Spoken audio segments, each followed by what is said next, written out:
Welcome in for another edition of Just the Truth. Glad to have you join me in the PhD Weight Loss and Nutrition Studio. To lose weight for the last time, visit myphdweightloss.com. Maryland authorities gave an update late afternoon yesterday, saying that 2 bodies have been recovered after a cargo ship slammed into Francis Scott Key Bridge Tuesday morning. We've learned that there also could be some issues with hazardous materials that were in some of the containers on board the vessel. We have an update for you today. Prosecutors went after Hunter Biden's attorneys during an hours-long hearing yesterday on several motions to dismiss criminal tax evasion charges against the president's son. Republican Louisiana Senator John Kennedy pressed American cross-country skiing Olympian Gus Schumacher on his social media post at a hearing on climate change. Spoiler alert, as usual, young Mr. Schumacher learned the hard way that he needs to stick to sports and leave the climate to the professionals. Shares of Trump media and technology groups surged 17% yesterday, extending gains from their stellar Nasdaq debut to the second day, fueled by retail investors, including supporters of former President Donald Trump. And, of course, your comments on the Firmin Ford text line, 864-477-JOEY, 864-477-5639. You can leave a voice message. Your emails are welcome as well, joey@joeyhudson.com. I told you we'd be back. And ye shall know the truth, and the truth shall make you free. It's Joey Hudson. On our guest line this morning, Senator Tim Scott. Thank you for listening to one of the best radio shows. Joey, God bless your leadership. Joey, congratulations on your new show. I just wanted to let you know that I always appreciate your perspective and your common sense approach to the issues. You know what? If people like you keep telling us the truth, believe me, we're paying close attention. Let your voice be heard. And the truth shall set you free. Here's Joey Hudson. Maryland authorities said yesterday that 2 bodies have been recovered after the cargo ship slammed into the Francis Scott Key Bridge early Tuesday morning. Divers found a red pickup truck submerged under approximately 25 feet of water in the middle span of the bridge and found 2 bodies trapped inside. The state superintendent, Roland Butler, identified the victims as Alejandro Hernandez and from Baltimore, 35 years old, and Dorlean Cabrera, 26, of Dundak in the area. Butler said the men's families have been notified by authorities. Butler said, based upon the conditions, we're now moving from a recovery mode to a salvage operation because of the superstructure surrounding what we believe are the vehicles and the amount of concrete and debris. Divers are no longer able to safely navigate or operate around that in the areas around the wreckage, he said. The collapse of the Key Bridge is not just a Maryland crisis. The collapse is a global crisis. The national economy and the world's economy depends on the port of Baltimore. Governor Wes Moore said the port handles more cars and more farm equipment than any other port in the country. So who pays for the damage and the rebuilding of the bridge? This is a major question now because obviously there are several factors here involved. The port, getting the port back open so that imports can come in, but also getting the bridge built back for the local area as well. Typically, and as someone who spent a lot of years in the insurance business, the ship which caused the damage would be liable for the property damage and the loss of life. However, on Tuesday, President Joe Biden proudly exclaimed that he was unleashing the endless power and resources of the federal government, your money, my money, to rebuild the bridge bigger and better. In yesterday's press briefing, White House Press Secretary Karine Jean-Pierre reiterated that the president has instructed his administration to, quote, move heaven and earth to get the rebuilding process underway. Our hearts go out to the families of the 6 individuals still missing after yesterday's bridge collapse in Maryland. As authorities on the ground have confirmed, operations have shifted from a search and rescue operation towards recovery efforts. Secretary Buttigieg and Coast Guard Vice Admiral Peter Gauthier just came from the Oval Office where they spoke with the president about the situation on the ground. After he was briefed on the collapse, President Biden immediately instructed his team to move heaven and earth to aid in the emergency response and help rebuild the bridge as soon as humanly possible. Now, there may be some miscommunication there because U.S. Treasury Secretary Janet Yellen yesterday appeared to kind of walk back the comments from President Joe Biden that U.S. taxpayers would foot the bill for the rebuilding of the Francis Scott Key Bridge. Appearing on MSNBC on Wednesday morning, Ms. Yellen said that money from the bipartisan infrastructure law that could potentially be helpful, she said, but also referenced insurance money that should be available as well from the shipping company who, as I mentioned earlier, is liable and should be responsible for their vessel that caused the damage. The president said he wants the federal government, he made a pledge, the federal government will pay for the bridge repair and recovery. I know there's a lot of money in the Inflation Reduction Act that's already been appropriated, but beyond that, will you need appropriations? Will the taxpayers be on the hook? I'm not sure what the details are. We have money from the bipartisan infrastructure law that could potentially be helpful. My expectation would be that ultimately there'll be insurance payments in part to cover this, but we don't want to allow worrying about where the financing is coming to hold up reconstruction.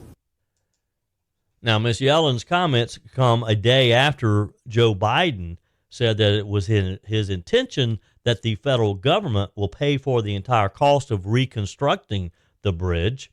And he said, I expect the Congress to support my effort.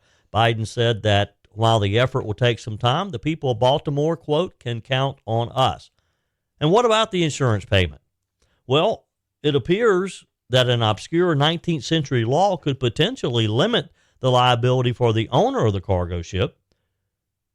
Tuesday morning, we learned that the 1851 law, if enacted, could save Grace Ocean, the Singapore-based owner of the container ship, hundreds of millions of dollars. Tulane University's Maritime Law Center director Martin Davis told the Straits Times that the law could lower Grace Ocean's legal woes to only tens of millions of dollars. The law was originally implemented to help shipping giants avoid devastating losses from disasters while out at sea. The law was cited in a Supreme Court case involving the Titanic more than a century ago. And finally, just what was on board of this container vessel? We have now learned that the ship was carrying hazardous materials, according to the National Transportation Safety Board. NTSB Chair Jennifer Homendy said there are 56 containers aboard containing hazardous materials, including corrosives, flammables, and lithium-ion batteries. She said some containers were breached and a sheen was identified in the water that will be dealt with by authorities, she said. She said the voyage data recorder had been recovered. Homendy said the investigation could take 12 to 24 months, but that the NTSB will not hesitate to issue urgent safety recommendations during that time. She said a preliminary report should be released in 2 to 4 weeks, saying it's a massive undertaking for an investigation. It's a very tragic event.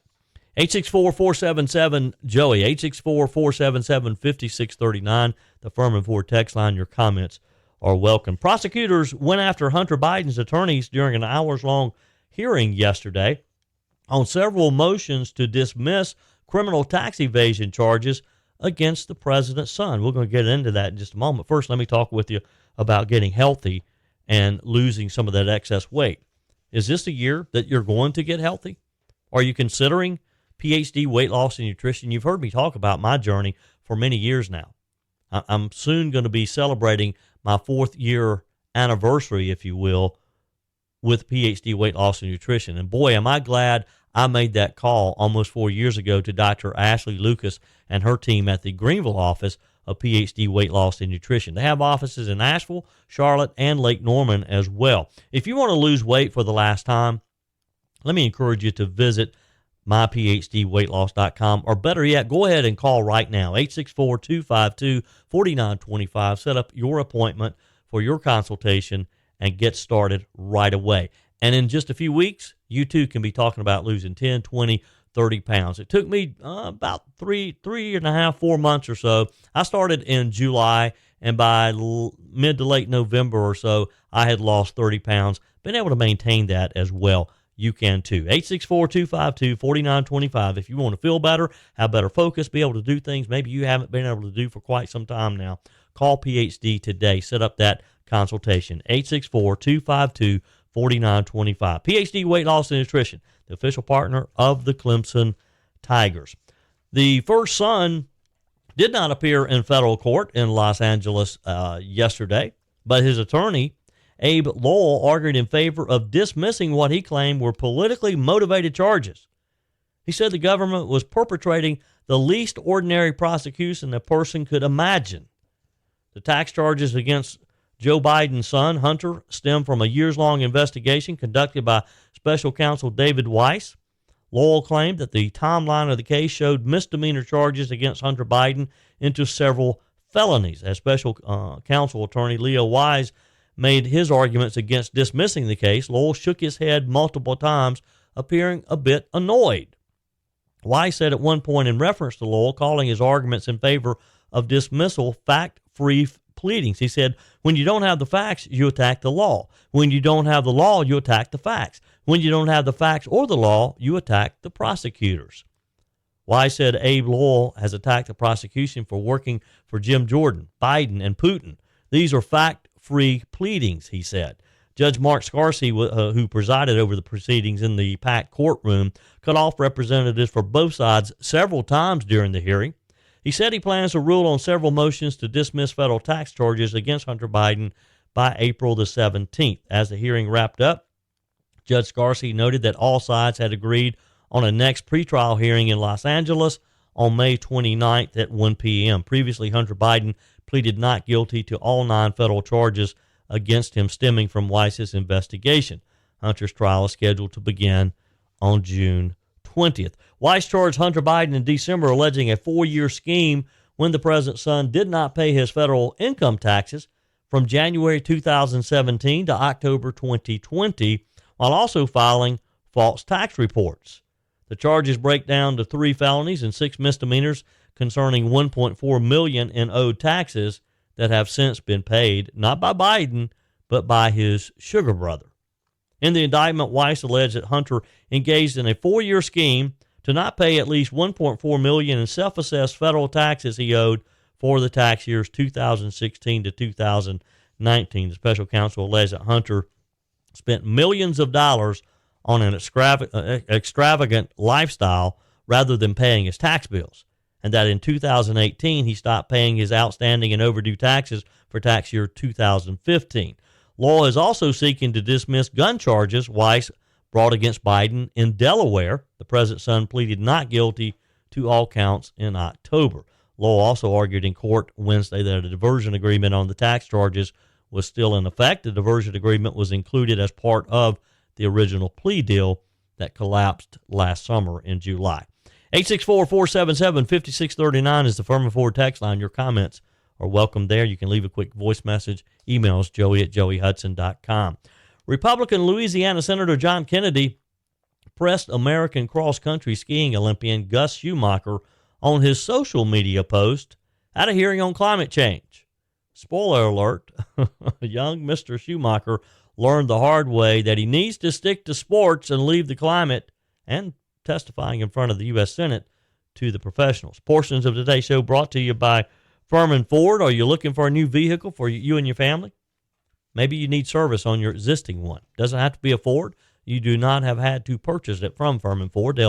They service all makes and models, whether you purchase it there or not. It's never been more important, in my opinion, to support locally run businesses owned by people who actually live here in our community. That's what you're going to get with Firmin Ford. Their name is on the sign because their name is on the line.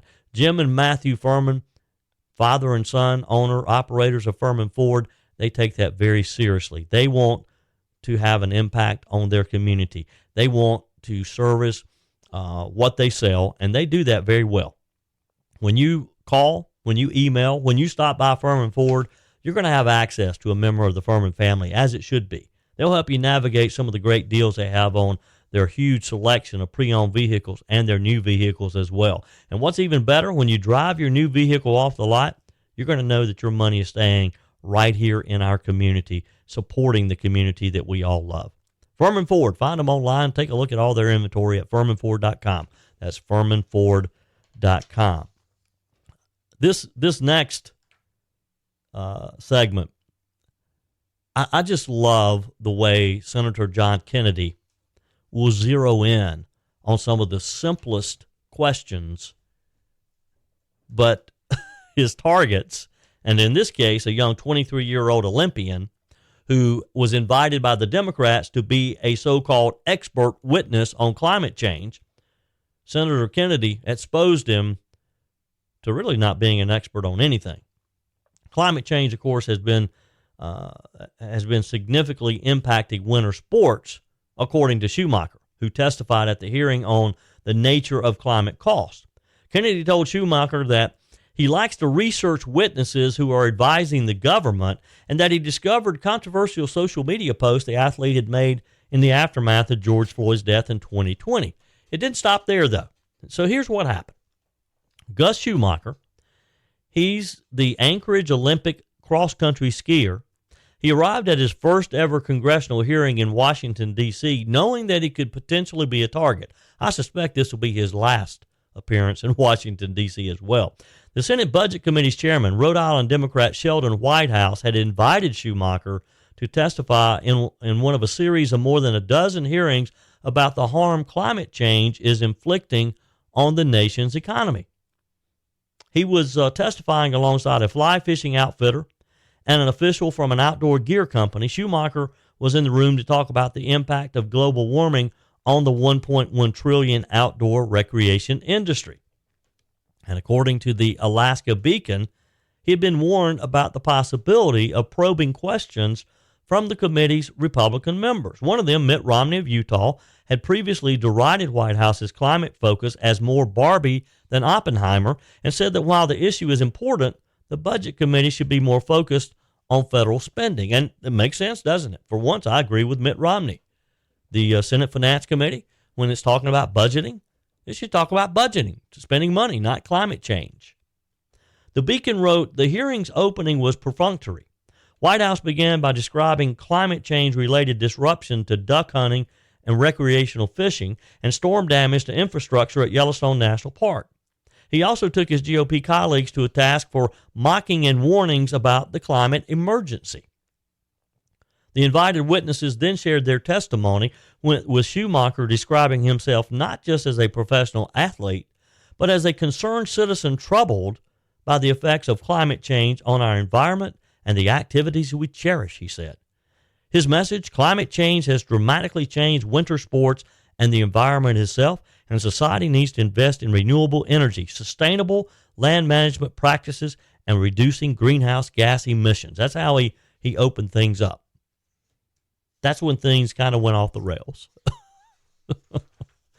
After 3 years working with an athlete-focused climate advocacy group called Protect Our Winters, Schumacher was prepared for the most likely knock against him from antagonistic senators. As a professional ski racer, he has a hefty carbon footprint of his own, from flying around the country for training camps, across the Atlantic Ocean to Europe, where he competes on the elite-level World Cup circuit. What he got instead was a full-on broadside from John Kennedy, the Republican senator from Louisiana, who's famous for these types of questioning sessions. Kennedy did not ask Schumacher substantive questions about climate change's impacts on cross-country skiing, nor did he ask about the challenges posed to Alaska's oil-dependent economy by reducing the use of fossil fuels, although he hinted on that. He kind of touched on that just a bit. Instead, he presented the Olympian with a deep dive of his social media accounts and a pop quiz on climate, economics, and science. Among the questions that Kennedy asked Schumacher, again, a professional cross-country skier, since he graduated from Anchorage's Service High School in 2018, was he at the hearing on behalf of the Democrats or the Republicans, the senator asked. What is carbon dioxide? You want us to abolish it, right? Let's start with the easy question. Here's Kennedy with question number one. Today? I came with Protect Our Winters. Right. But you're here on behalf of the Democrats or the Republicans? I'm here on behalf of the outdoor enthusiasts around America. Okay. You were contacted by Senator Whitehouse's staff? I personally came with Protect Our Winters, so I don't know how that went exactly. What is carbon dioxide? I went to high school, but that's carbon dioxide is a gas. Okay. I'm not a professional to talk about carbon dioxide so much, but Well, you want us to abolish it, right? no, there's always going to be carbon dioxide. Right. So what is it you want us to do?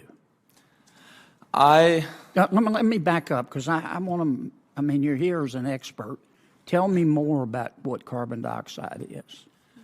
I'm here as an expert cross-country skier who sees the changes in my winters and the landscape that I live in Alaska. And so carbon dioxide is what I see it as is, it's a gas that exists in our atmosphere. And is it the major part of our atmosphere? Or? It's a huge part of our atmosphere, yes. It's actually a very small part of our atmosphere. Well, okay. But, yeah, I don't know. What are you asking specifically? Well, you say we need to reduce carbon dioxide emissions. I'd like to know first if you know what it is. You want us to abolish fossil fuels? I never said that. You never have said that? No. Okay. What do you think we ought to do with fossil fuels? What will we do with fossil fuels? Yeah. Should we make any changes? I would like to see a decrease in the use of fossil fuels. I think there's a possibility to use more electric generation. Okay. Over what period of time? 10 years, 50 years, 100 years? That's not. I would like to see it come as fast as possible while continuing. How fast? Sorry? How fast? I don't have a good answer for that. No. Okay. You just think, well, how much will it cost for us to become carbon neutral in the United States by 2050? I'm not a professional on that. I don't have an answer. You don't have any idea? No. You just think we ought to spend the money? I'm not an economist. Yeah, but it's going to cost money. You realize that?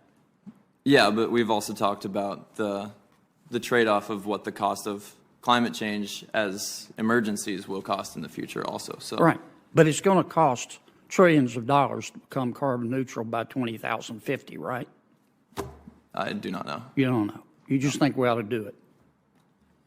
I don't have a great answer for you, but I think I would. If we spent those trillions of dollars and became carbon neutral by 2050 in the United States, which you advocate, how much will it reduce world temperatures? I don't have an answer for that. You don't know? No. You just think we ought to spend the money and then see what happens? I think as an athlete, I think if we spend that money and invest in our future, hopefully those temperatures stop rising and maybe the snow at least stabilizes where it is for me. But yeah, I don't think anyone knows for sure. I don't know anyway. For an expert witness, he doesn't know a whole lot on that, does he? Kennedy went on to explain that since Schumacher was called to testify as one of the Democrats' so-called expert witnesses on climate change, that he had done a little research on Mr. Schumacher, as he does before most hearings and before most expert witnesses come forward. This didn't go too well either. My colleagues invite witnesses to come to us to tell us, advise us on passing legislation. I always check out the background of our witnesses because I like to know who I'm talking to. I checked yours out, Mr. Schumacher, and I want to be sure I understand it as I evaluate your testimony. On June 8, 2020, you tweeted, I'm going to quote, "The war on drugs was intentionally created to incarcerate black people en masse," end quote. The war on drugs, you said, was intentionally created to incarcerate black people en masse. Who intentionally created the war on drugs to put black people in jail? Who were you talking about? I don't remember typing that. You don't? No. It's on your Twitter feed. Maybe a retweet. I don't know. I haven't used that in a while. Well, Also, even if it's a retweet, it shows your support, right? Maybe. Yeah. But it's not the topic of this conversation. I think. Right. But it has to do with you're here giving us advice, and I just kind of like to know a little bit more about your point of view. I'm here as an athlete giving you my story and what I've seen. This kid doesn't know what he's gotten into, does he? Don't you know he's just wanting to crawl under the table, or better yet, run out of the room? Kennedy read one of Schumacher's tweets about abolishing the police next. He asked if the police should be abolished, in which Schumacher scolded Kennedy that this was off topic. This is not what I came here to talk about, he said to Senator Kennedy. On August 27th of 2020, you tweeted this, quote, I'm going to quote, "Police are paid with taxpayer dollars. If they are not answerable to us, we can demand new service, and that's what this is. Abolish the police in favor of that new service," end quote. You think we ought to abolish the police, do you? Again, not the topic I'm here to talk about today. I know, but you tweeted it. Do you think we ought to abolish the police? That's not what I'm here to talk about. Should we do that before or after we get rid of fossil fuels? I'm not going to address that. You don't want to address it? Okay. Yeah, I'll bet he doesn't want to address that. Kennedy wasn't quite finished, though, as he then cited one of Schumacher's tweets on racism. Here's that exchange. Let me ask you about one more of your tweets. On August 26, 2020, you tweeted, there's a picture. I'm not going to describe the picture, but you said, quote, your words, not mine. It's on your Twitter feed. Quote, "This is what systemic racism looks like. The Los Angeles Police Department is literally policing only the Black Lives Matter side," end quote. What do you mean by that? This is still off topic. No, it's not. You're here as an expert telling us, advising us, and I'm asking you about your background. I'm here as an athlete to talk about the effects of climate change on my sport. Okay, let's go back.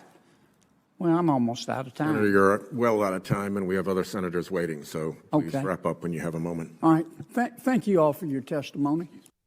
That was the voice of the chairman of the committee, Senator Whitehouse. And don't you know, and he's the one who invited this young man to testify to begin with. Don't you know that that the senator wanted to get this over with?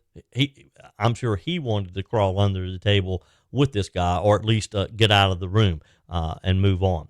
Schumacher said in a phone interview with the Alaska Beacon, "In hindsight, the point was just to derail this hearing. I was kind of thrown off, obviously, which was his goal." Kind of thrown off?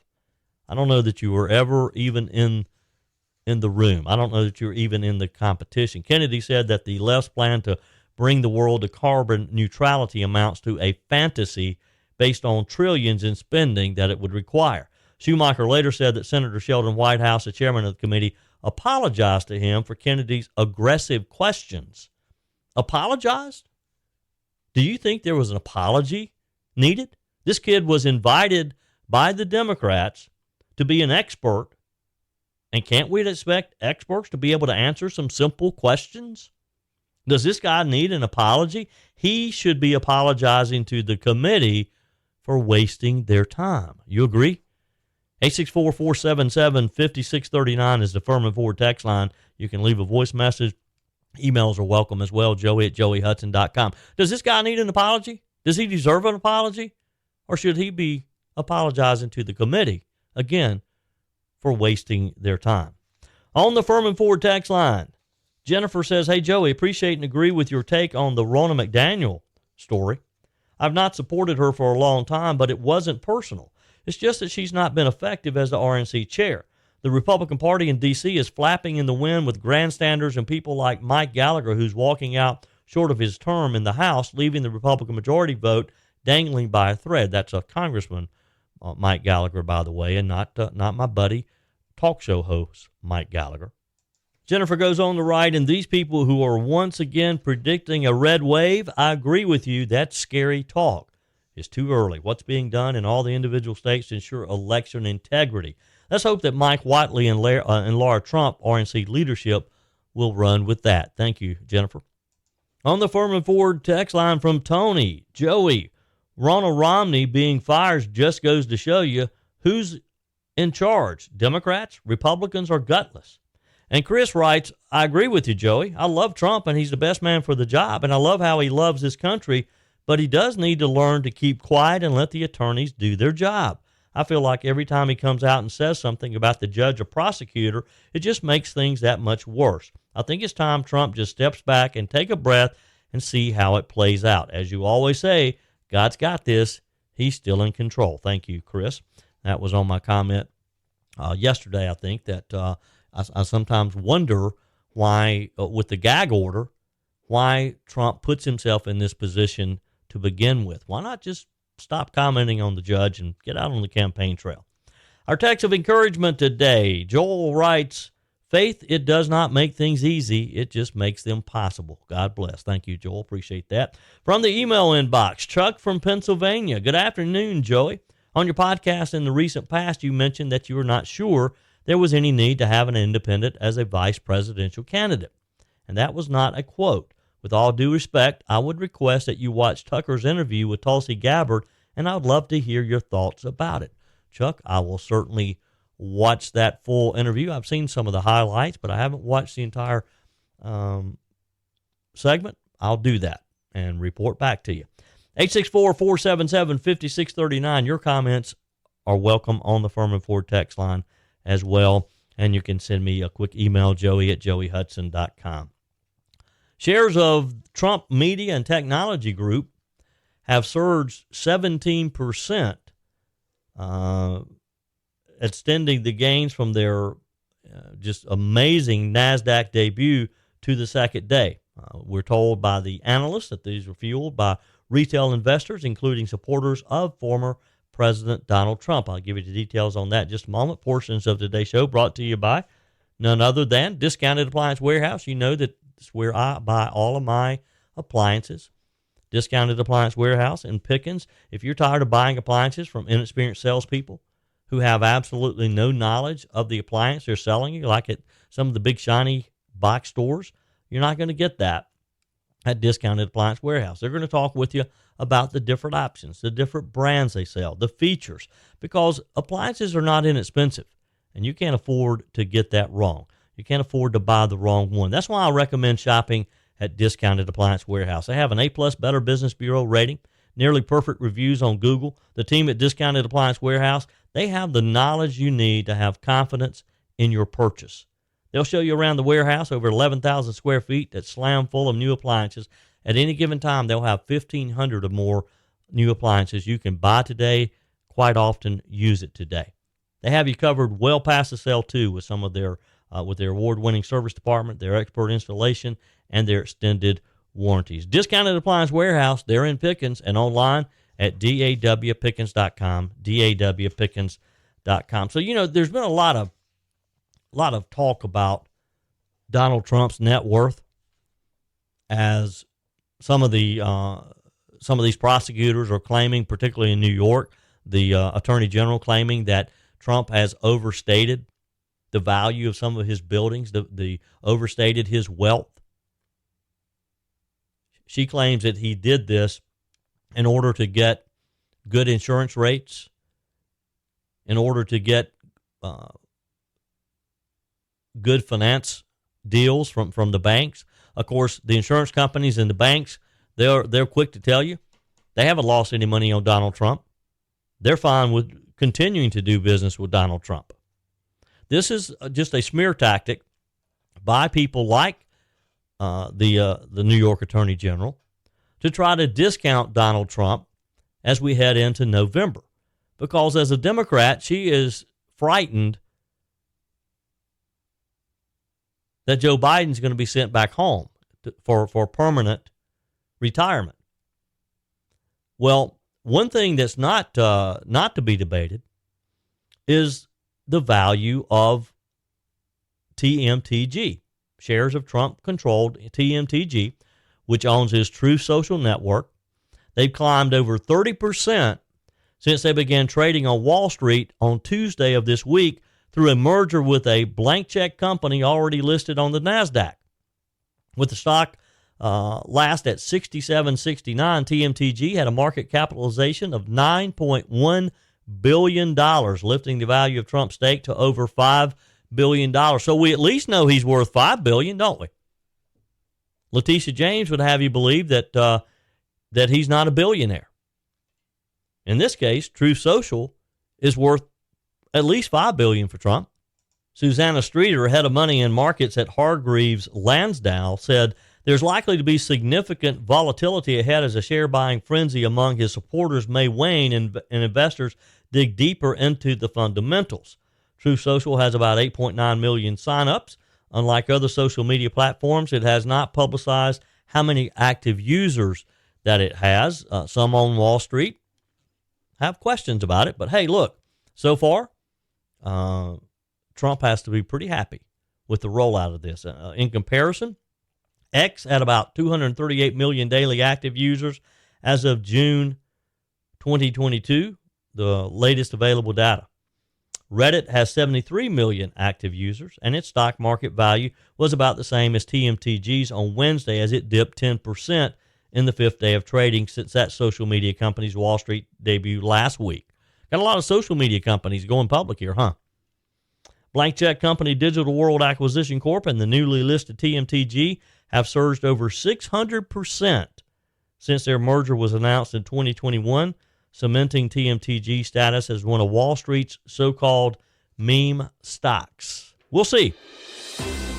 Again, it's going to be kind of hard for the Trump detractors to argue with the value of Truth Social.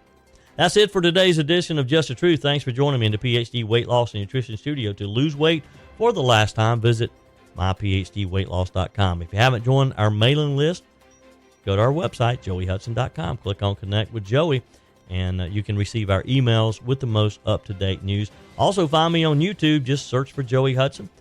And check out my other social media sites as well, Facebook and Instagram.